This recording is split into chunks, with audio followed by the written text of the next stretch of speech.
Everybody, I'd like to call the Hammonton Board of Education September regular meeting to order.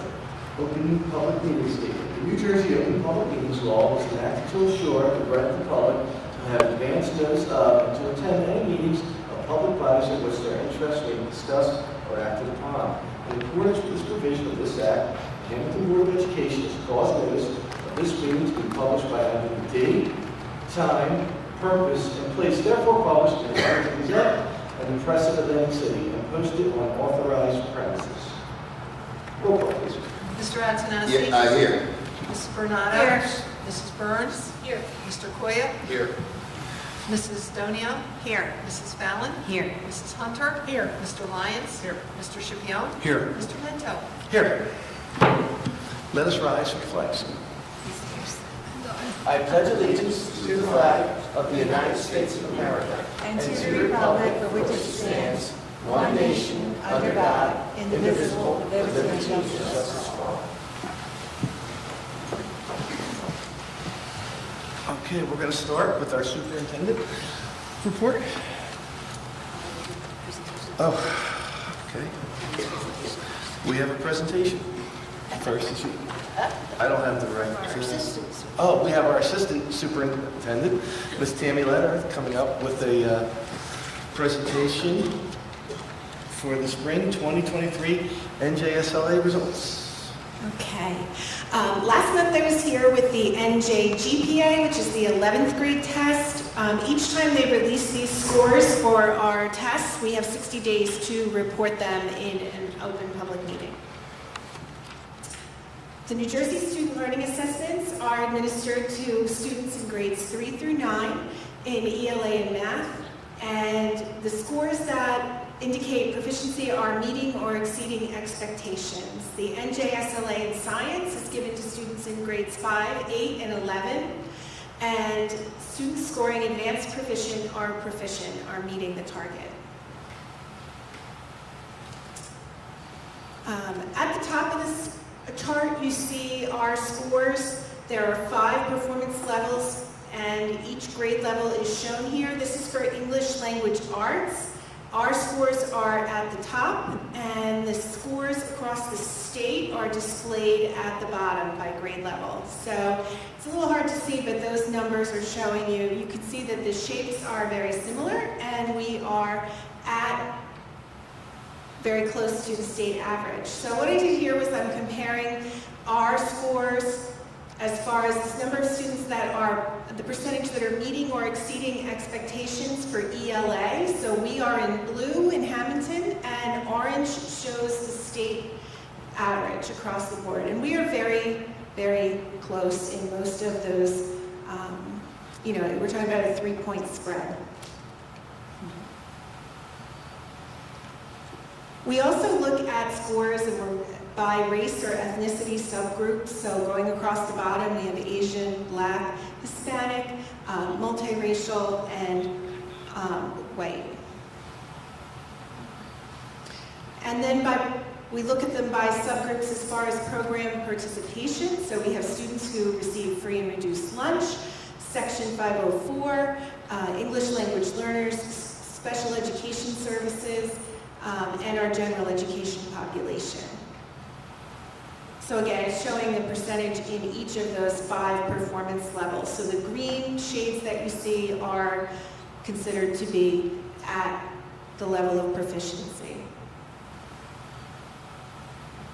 So that's ELA. Math, this is the same display. We're showing our scores across the top and the state on the bottom. And then again, pulling out our scores and comparing across the grade levels. The blue is our scores in Hammonton, and the orange is the state.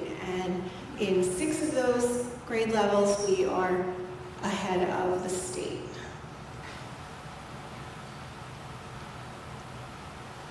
We look at the scores again, for race and ethnicities going across the bottom.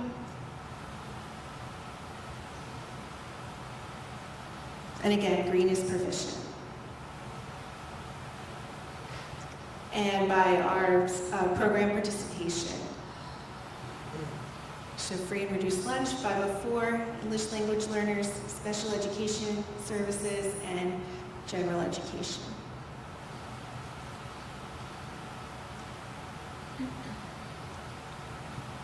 All right. This is for the NJSLA Science, and as I said, this is only administered in grades 5, 8, and 11.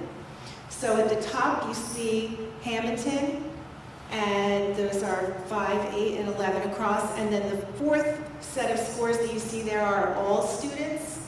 So that's a combination of all grade levels. And again, there are 4 performance levels for science, and it's meeting or exceeding, advanced proficient or proficient are the categories.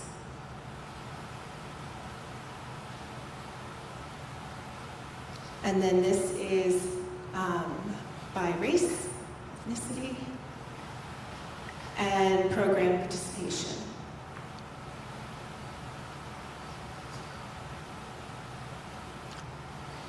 We recently received the individual student reports, so those will be coming out to families shortly. Here in district, we use our data to inform our decision making. And in addition to our state assessments, we use Linkit benchmarks that are given 3 times a year. These help to give teachers up-to-the-minute information about what students know and can do and where they need some extra support and practice. Data is used by our teachers every day to differentiate instruction to meet student needs and target those individual skill needs. As a district, we use data to evaluate our curriculum and programs. So when we get these test scores back, our supervisors are looking at those scores and looking at our curriculum and seeing where our students did well and where we maybe need to place some more emphasis and practice for our students. So we're adjusting our curriculum and we're adding new resources all the time to try and improve our progress. For students who need additional support, we have intervention strategies at all grade levels. We have Tier 3 reading interventionists in the elementary school that work to provide additional reading support beyond what their classroom teacher is providing. We also have IXL, which is a practice program for English, language arts, and math, which provides skill review in grades K through 12. It has practice for NJSLA. It even has practice for students that are preparing for the SATs. We have after-school and summer programs that run to help provide additional supports. And although we talked about the NJGPA last time, students who still need to pass an assessment to meet that requirement, they can meet that through the PSAT, the SAT, the AccuPlacer. We will be providing AccuPlacer sessions for students to be able to take that AccuPlacer to meet that assessment requirement, and then finally a portfolio appeal for seniors who need that to meet the requirement. Just to touch on a couple of other tests that are given, the Access for English Language Learners is an additional test that's administered to students who are in our ELL programs. Access measures oral language, both listening and reading, literacy, which is reading and writing, and comprehension, which is reading and listening. It's a little different because students come into the district at different levels of English language proficiency. So somebody might come in 9th grade having a great deal of English language proficiency, or they could be a newcomer to the country in 9th grade. So it's difficult to say, other than based on looking at an individual student's progress, it's hard to say that a certain group should be in a particular level. So our ELL program, they really track each student and make sure that they make the progress. There are 6 levels ranging from emerging to reaching, and students can exit the program once they reach a level of 4. One final type of testing that we do administer in the district are the dynamic learning maps. This is an adaptive assessment. It's given to a very small proportion of our students that have significant cognitive disabilities. These are students that are not able to access the NJSLA assessments. These students are assessed, they're assessed differently, but they're also taught differently. They're engaged in alternative curricula. Less than 1% of our Hammonton students are eligible to take the DLM, and the majority of those students attend school in an out-of-district placement. And because the number of students in district who take this assessment is less than 10, results cannot be shared to protect student privacy. So that is a summary of my student testing, and I think that's it for this past cycle. So thank you very much. Thank you. Tammy, I had a question, if you don't mind, about the science results. It looks like in the NJSLA, the spring one that you just showed us, it seemed like in the cohorts, science, we had some work to do. So can you talk a little bit about, I know you kind of hit the high points of the strategies, can you drill down a little bit about what we're doing to address the science scores? Yes. The thing that has happened with the science assessments is that they're very different as far as when we look at the courses that students take in high school typically, right? They take biology, they take chemistry, they take physics. The assessment actually touches on other things, some things like earth science, and we are evaluating our curriculum. This summer we looked at chemistry, for example, which is our 11th grade test, and we had some curriculum work done to try and make sure that we are hitting those topics that maybe were not being hit through the traditional sequence of assessments. The science test in New Jersey, although English and language arts have been relatively stable, the science test has changed, and I used to teach science, so I can speak to this, and that is that we had a science HESPA, which was more similar to the test that we have now, the newest test. Then they went to a biology end of course test, and biology was the only one that was being tested. Then, now we've gone back to this setup, and it's a new test. None of these tests have been graduation requirements, none of them. And partly, I think the reason behind this, and this is just my opinion, is because although all students take the same math sequence, not all students take the same science sequence. So we are evaluating our science curriculum and trying to address those concerns. So we are making changes, and like I say, the 11th grade test, which is that's the high school test that's being assessed, that curriculum was redone this summer. So I think we will see improvement, but we are definitely working on it. And science is important to me because I taught science. Thank you. Thank you. Thanks. Okay. Now, we will go to the superintendent's report. Thank you. First of all, I'd like to welcome our new student rep who isn't here right now because she is out at the football game cheering, but she will run in here as soon as she's finished. She told me today, or yesterday. Her name is Jordan Colasordo, and so we look forward to having her as our representative this year. As far as my report goes, I just have something very brief. On this evening's agenda, you will see my letter of retirement effective June 30th. I just want to take a few moments to express my gratitude to the Hammonton community for the opportunities that I have been given in my 36-year career in this district. To say the role of the superintendent is challenging is a bit of an understatement, but I cannot imagine doing this job in any other district. Being a part of the culture of professionals afforded me the insight to know the community and the privilege to have taught many of the staff and some of the board members that are currently here. Hammonton has been my second home for many years, and I will cherish the many relationships that I have developed with so many people. Thank you again for this incredible opportunity to be a small part of the Hammonton family. Thank That's you. my report. Thank you. We still have a few months to go. So. Yeah, I'm going to be here till June, so don't worry, we still got it. But what this means is we've asked, and we have a superintendent search committee, which will be led by Ms. Kelly Donio, and we're going to begin that process because that's not something that happens overnight.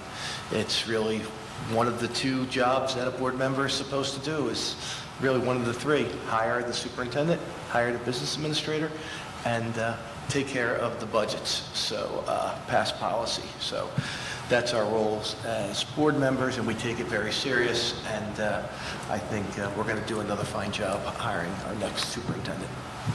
Okay, committee reports. We'll start to the right. Go ahead, Luke, with safety. No report this evening, thank you. Thank you. Quick. Ms. Donio? I don't have any official report. I just want to thank everybody who worked so hard to get the schools back open, and it's been a really great year for my own kids starting back. And a special shout out to the crossing guards, because Miss Linda wasn't there on like the first day of school, and we were panicking. Jordan, you can come up and sit next to Mr. Koya. So this is our student rep who's coming in. And so, yeah, just a shout out to the crossing guards because they do a great job. Welcome. Okay. Quickly, I'd like to introduce our new student rep, Miss Jordan Calasordo. Hello. Good evening. I won't put you on the spot right now for a report. We'll come back around if you would like to tell us anything. But most importantly, do you have an update on the football score right now? I don't know. It's that bad. That's fine. President likes to put people on the spot. Talk about putting you on the spot. It's 0-7, we're losing. Okay. Well, Give us your report. okay. We will now move to Ms. Roe Hunter from our Whitford representatives. Don't worry about it, Waterford, hon. we came back last week. School's gotten off to a good start so far. The kids are excited. Everybody seems pretty happy. Dr. Nolan brought over a new therapy dog. We have Lucy, who is going to be living with our guidance counselor. So Lucy's been out there every morning greeting the kids, and they've been getting a kick out of that. So Good stuff. that concludes my report. Thank you. Mr. Scipione, our Public Relations Chair. Yes, quick report. The 23-24 school year is off to a busy start. On Saturday, September 16th, the Hammonton Education Foundation is sponsoring Recycling Central once again at the Mount Carmel Fairgrounds, beginning at 9 a.m. Back-to-school nights are scheduled for each of the buildings. Hammonton High School, September 21st. The ECEC, September 26th. The Hammonton Middle School, September 28th. And Wes, October 5th. And as you can see outside, all of our athletic teams are competing and looking forward to another successful season. And I won't go into, I was going to, Rob, we got plenty of time to Plenty of time.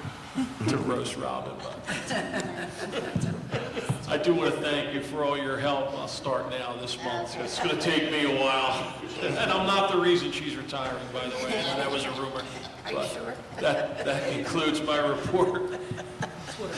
Thank you, Mr. Scipione, for that brief report. It's an Eagles report. Yeah. There you go. It is the Eagles. Okay, Mrs. Bernardo, you're up. Okay, yes. I just want to talk a little bit about the dress code. I know that you have all received from Robin a lot of information. I misspoke at the last meeting, and I gave some wrong information. Mr. Donia was nice enough not to interrupt me, but I've been proven wrong before, so it really doesn't bother me. It would be up to the Board of Education to decide whether or not someone is going to be able to opt out of a dress code, not up to an individual parent. So I misspoke about that. I did find a place that does supply uniforms, and I was going to go and just kind of find out, the prices. And I know as school opened, they were really enforcing the dress code, and there were a lot of students who were asked to either wear different clothing or were sent home. I think what I need to know, and I don't know how we can do that if it's a straw vote, or I don't want to go through all of this and find out that most of you are against it. So is there a way that we can just take, like, Barbara stop or Barbara go ahead with all of this? Can we do a straw vote? Can we, I don't know. Well, you're in public, so yeah, I mean, that's about as transparent as it gets. You could do a straw poll.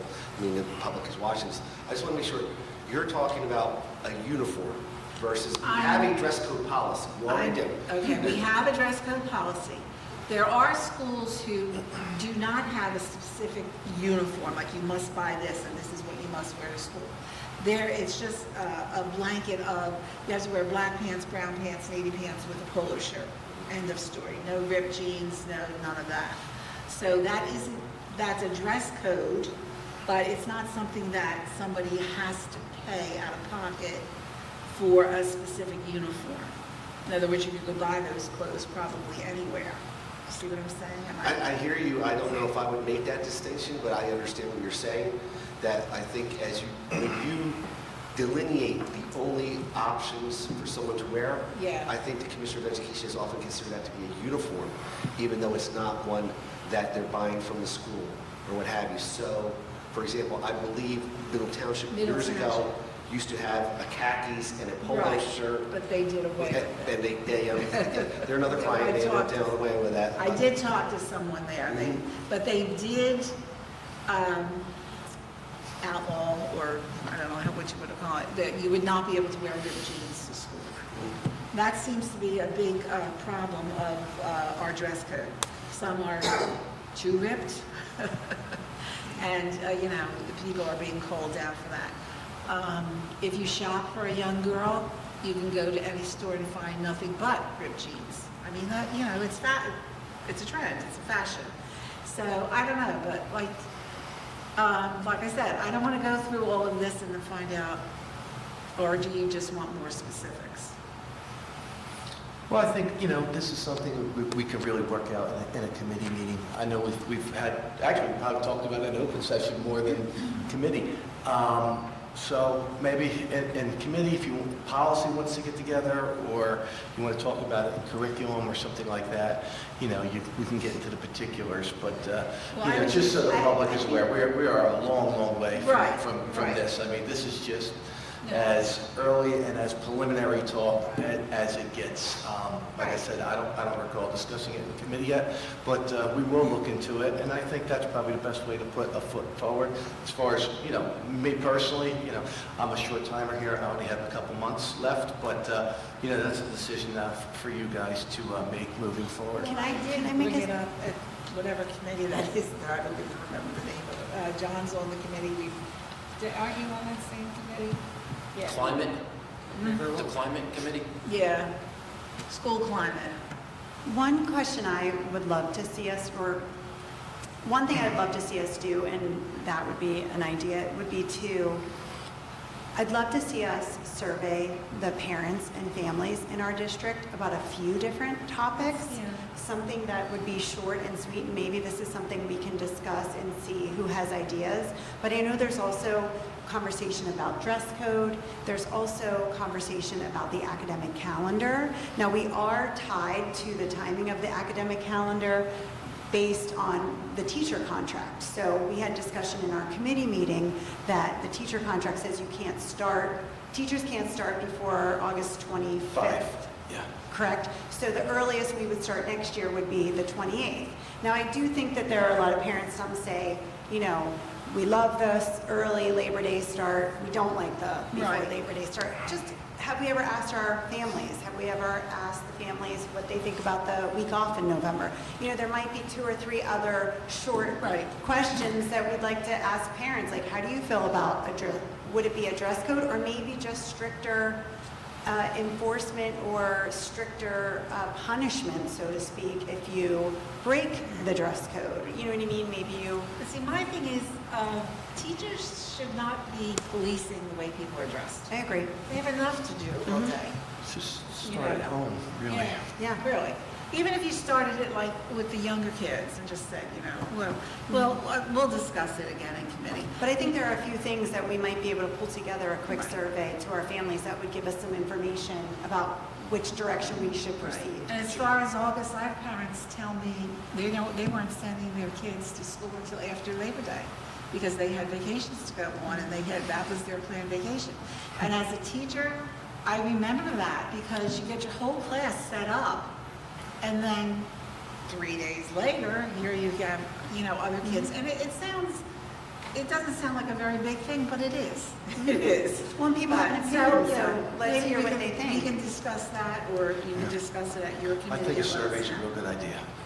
Perhaps in the interim, we can maybe just adjust our current dress code policy just a tad bit while we wait for the survey and all, just to accommodate or try to spell out a little bit better, because like Barbara and Kelly said, and I'll agree as well, I have 2 young daughters in the school system, and no matter where you go to buy them clothes, I don't even want to tell you what our Lululemon bill is, but it's not cheap, and that's all they sell are these ripped clothes. Like that's the Right, style. even when we had like no hoods or no pockets on the shorts. Right. Try it. Okay. All right, enough said. Okay. Thank you. I still have a couple. I'm sorry. On the agenda, you'll notice like number 14 is the digital camera that they're going to put outside of the turf field to alleviate any violations, any people that are misusing the field. So the camera is there and it will be able to pick up any violations to the use of the field, leaving trash, whatever, damages. But I want to stress because it was mentioned that the camera was going to be there, and I don't want people to think that the camera is there to record games. There is a group of parents that think that the cameras are there to record the games, and that is not true. One last thing, I was approached by a member of the HEF. They are, and you know, they're very generous in their grants. There seems to be a problem with, not a problem, they need help with the food pantry. They had reached out to many civic organizations to see if they would mind donating. Some said yes, some said no, and you can understand that because each organization has something earmarked that they do, whether it's, glasses or book bags or, things. So I was just wondering, like through the finance committee, is there any, Barbara's smiling, so I know the answer is no. Is there any way, any line item that we could help with the food pantries? Because it started out as 1, and now it's 5, because there's 1 in each school. Well, let me just say this. I attended that meeting in town, Okay. and it was highly attended by all the organizations within town, and the theme was to help support the 3 food pantries, 1 in each building.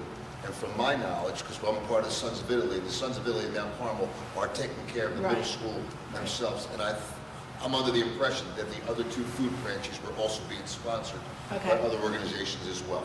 Okay. Yeah, I was going to say, I remember Seroptimus, and too. it was brought up at our I was told of meetings. Seroptimus, Sons of Italy, and Mount Carmel. Yeah. Okay. Because it is a really good thing, and of course the HEF, of course, gives grants, so many, spends dollars on grants. But I thought if there was anything that we could do, if it really gets out of hand and they need some type of help, if there was some way we could help. All right, thank you. Thank you. Mr. Lyons from Finance. Sure.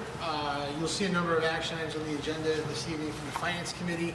There are 2 change orders for our ongoing project at the ECEC. Both are within the planned for tolerance in terms of change orders, mostly things that happen once we open the ground up and start to do the work. One related to soil underneath the project, another related to some security fencing to just give us a little bit more assurance while the project's ongoing and there's so much happening around campus. Relative to some of what we've been talking about, sort of separate from finance,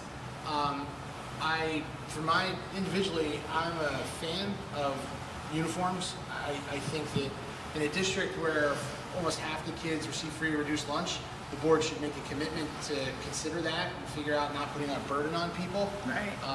But I think we should absolutely get into it. I know there was discussion in the executive session about a committee meeting on another topic very quickly.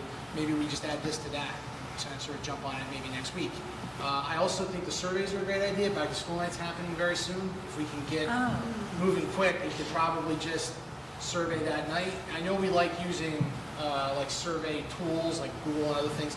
I'd rather just give parents a piece of paper when they walk in with 5 questions on it. It's my opinion. I know someone has to tally those, but I think you would get responses from people. So to that point, It's a good idea. yeah, so just something for the board to consider, I think. And then again, I'll thank everyone, the staff, and it's a great start to the year.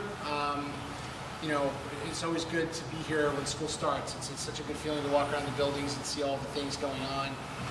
It's really exciting. And also, I'll acknowledge on the agenda tonight, we're just promoting or transferring Dan O'Malley to be a guidance counselor here. Dan was a history teacher of mine when I went here and made a really profound impact on my life, and I have a ton of respect for him. I'm very happy that he's going to be in that role, advising kids on what they need to do next after they leave. So that concludes my report. Thank you, Ms. Lyons. Mr. Antonassi? Nothing to report. Thank you. Ms. Bell? No report. I just want to welcome Jordan. I always love when students get involved, so I'm big on student leadership, so welcome. And yeah, just happy to have a great start to the year, and I want to thank our teachers and staff and administration. It's been going really well. I'm just getting a lot of positive feedback, so it's good. Thank you. Thank you. Mrs. Burns from... Yeah, I wanted to extend a thank you to all the teachers and staff that got the school year off and went over and above to welcome some of those little nervous 3 and 4-year-olds. Also, we had a curriculum meeting, and our teaching positions that were vacant are getting filled, and we are still in need of some part-time aid. So if you have 60 credits that are interested, speak to Mrs. Kiemko. Thank you. Okay. Thank you. Okay. Again, from Buildings and Grounds, we have quite a bit of work going on our outside. We've addressed some issues with our maintenance around the buildings. We are one man short. We're looking to hire an additional grounds person. So again, please check the internet and send your applications here to the board office. We are looking to hire someone, and I want to thank everybody who did all the work this summer to prepare our schools. I'd like to welcome back all our students for another great school year. Go Big Blue. We have a football game going on tonight. I'm not a big fan of Thursday night games for high school, but that's okay for this special circumstance. And again, welcome back. Something on the agenda that I'm very happy about is the contract with the police. We've added an additional officer, and this is a long-term deal. And believe it or not, it always wasn't like that. When I was first elected to this board, actually it was just one-year deals, and it was always very contentious at the time. The school district and the local municipal government really did not have a good relationship. It was very contentious. And every year, this was just, almost like a tokening bargain piece to where, it wasn't, I have to say, back then, I don't know if really the best interest of everyone was really being thought of. I think it was more of a political deal. So I'm very happy for the second time now, or is this the third? I forget. Well, anyway, this will be the start of the third 5-year contract, and I want everyone to know that we take safety and security of our students, faculty, and staff very, very seriously. And I'm glad we were able to bring in some more coverage to the school district. And you always hope that, God forbid, you won't need it, but we're happy, to be able to tell the community that we are on top of it and doing everything that we can to keep our students, faculty, and staff safe and secure while they're in our building. That concludes my report. I'll now open it up for public comment. This is the first portion of the public comment for anyone wishing to be heard on items on the agenda. There will be a second public comment portion for anything else you'd like to discuss with the board, but for right now, I'd like to take a discussion on the agenda items, please. So if there's anyone, please come up and state your name. You want to do it now? Yeah, come on. Good evening. My name is Melissa Carr. I just wanted to come here and thank you for the opportunity. I'm here regarding the RTI third grade position. Thank you. Thanks. Welcome. Congratulations. Hi, I'm Kelsey Craner. I just wanted to say thank you for the opportunity, and I'm looking forward to working with the preschool here at the Hammonton School District. Thank you. Thank you. Thanks. Okay, we'll close that portion of public comment. We will now take items 1 through 30. Finance. Is there a motion, please? Motion. Second. Scipione and Antonassi, second. Discussion? Roll call, please. Mr. Antonassi? Yes. Mrs. Bernado? Yes. Mrs. Burns? Yes. Mr. Koya? Yes. Mrs. Donio? Yes. Mrs. Fallon? Yes. Mrs. Hunter? Abstain from number 1, yes to Waterford items 2 through 15, 18, 19, and 29. Thank you. Mr. Lyons? Yes, with an abstention on 7 and 20. Thank you. Mr. Schipione? Yes. Mr. Mento? Yes, with an abstention. I was absent for the minutes at number 1. 1. Yes. Okay. Thank you. Okay. Motion's carried. We'll now take personnel items 31 through 56. Motion. Mr. Koya, is there a second? So moved. Okay, let the record reflect that we need to amend number 56. Daniel O'Malley, effective date should read October 1st. For the record, October 1st modification. Mr. Koya, would you modify your motion to reflect that change, number 56? Thank So you. moved. Okay, and a second's modified? Okay, any further discussion? Roll call, please. Mr. Antonassi? Yes. Mrs. Bernardo? Yes. Mrs. Burns? Yes. Mr. Koya? Yes. Mrs. Donio? Yes. Mrs. Fallon? Yes. Mrs. Hunter? Yes to Waterford items number 39 through 56. Thank you. Mr. Lyons? Yes. Mr. Schipione? Yes. Mr. Mento? Yes, motion's carried. We'll now take programs miscellaneous, items 57 through 62. Is there a motion? Mr. Lyons, is there a second? Second. Seconded by Mr. Schipione. Discussion? Roll call, please. Mr. Antonassi? Yes. Mrs. Bernardo? Yes. Mrs. Burns? Yes. Mr. Koya? Yes. Mrs. Donio? Yes. Mrs. Fallon? Yes. Mrs. Hunter? Yes. Mr. Lyons? Yes. Mr. Schipione? Yes. Mr. Mento? Yes, motion's carried. We'll now move to the addendum for this evening. We'll take the finance items number 63 through 68 first, please. Motion. Motion by Second. Mr. Lyons, seconded by Mr. Antonassi. Discussion? Roll call, please. Mr. Antonassi? Yes. Mrs. Bernardo? Yes. Mrs. Burns? Yes. Mr. Koya? Yes. Mrs. Donio? Yes. Mrs. Fallon? Yes. Mrs. Hunter? Yes to Waterford items 63 through 65 and 67 through 70. Thank you. Mr. Lyons? Yes. Mr. Schipione? Yes. Mr. Mento? Yes, motion's carried. We'll now take personnel items number 69 and 70. Motion? Mrs. Burns, is there a second? Seconded by Ms. Hunter. Discussion? Roll call, please. Mr. Antonassi? Yes. Mrs. Bernardo? Yes. Mrs. Burns? Yes. Mr. Koya? Yes. Mrs. Donio? Yes. Mrs. Fallon? Yes. Mrs. Hunter? Yes. Mr. Lyons? Yes. Mr. Schipione? Yes. Mr. Mento? Yes, motion's carried. We'll now take item number 71, program student miscellaneous, 71 on the addendum. Is there a motion, please? Motion. Mr. Lyons, is there a second? Second. Seconded by Mr. Koya. Discussion? Roll call, please. Mr. Antonassi? Yes. Mrs. Bernardo? Yes. Mrs. Burns? Yes. Mr. Koya? Yes. Mrs. Donio? Yes. Mrs. Fallon? Yes. Mrs. Hunter? Is that a Waterford? Yes. Mr. Lyons? Yes. Mr. Schipione? Yes. Mr. Mento? Yes, motion carries. We'll now move to public comment, the second portion of public comment. If there's anyone wishing to be heard, now's your opportunity to come before the board. Okay, we're going to close that portion. I'll now entertain a motion to adjourn, please. Motion. Mr. Second. Antonassi. Gary? Wait a minute. Good? I'm good. All in favor? Aye. Okay, meeting adjourned. Thank you, and good night, Hammonton. Go Eagles.